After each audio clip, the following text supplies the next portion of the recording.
Numipis ang bilang ng mga nais manatili sa pwesto si Pangulong Noynoy Aquino.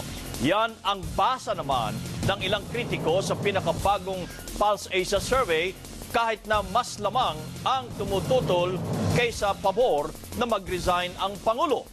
Nagpapatrol si RJ Cruz.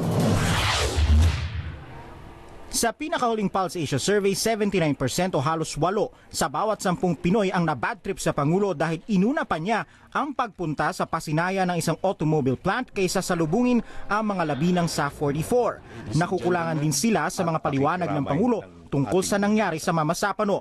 Mas marami naman ang pabor na huwag mag-resign si Pinoy kaysa mga nananawagang magbitiw siya.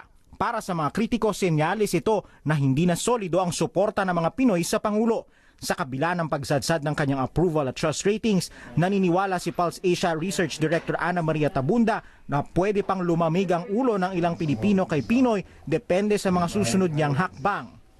There are people who are not approving of the President's performance but yet do not agree to his resigning from his position. Dahil dyan, ay iba yung pagsisikap, determinasyon at kasipagan ang ipapakita ng Pangulo at ng administrasyon para maging karapat-dapat sa kanilang patuloy na pagtitiwala at pagtangkilik.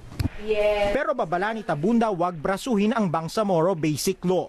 Ayon sa parehong survey, 67% o halos 7 sa 10 mga Pinoy walang tiwala sa MILF matapos ang Mama Sapano incident. Kontra rin ng 44% na ipasa ang BBL at marami sa mga kontra galing sa Mindanao. Mas binusisi ng taong bayan. Because it somehow, the question was, what's so important about this peace process that 44 lives will be sacrificed? Dati nang kinontra ng mga mamabatas kasama na ang mga galing Mindanao ang napakaraming kapangyarihan at budget ng BBL. Now, those who believe that their political interests will be affected, definitely they will be against it. This is one thing na hindi pwedeng mabraso. No? Dahil kasi nga, ngayon pa lang, hindi mo alam ang sentimento ng mga members. Itutuloy na ng Kamara ang kanilang investigasyon sa Mama Sapano incident matapos ang Semana Santa. RG Cruz, ABS-CBN News.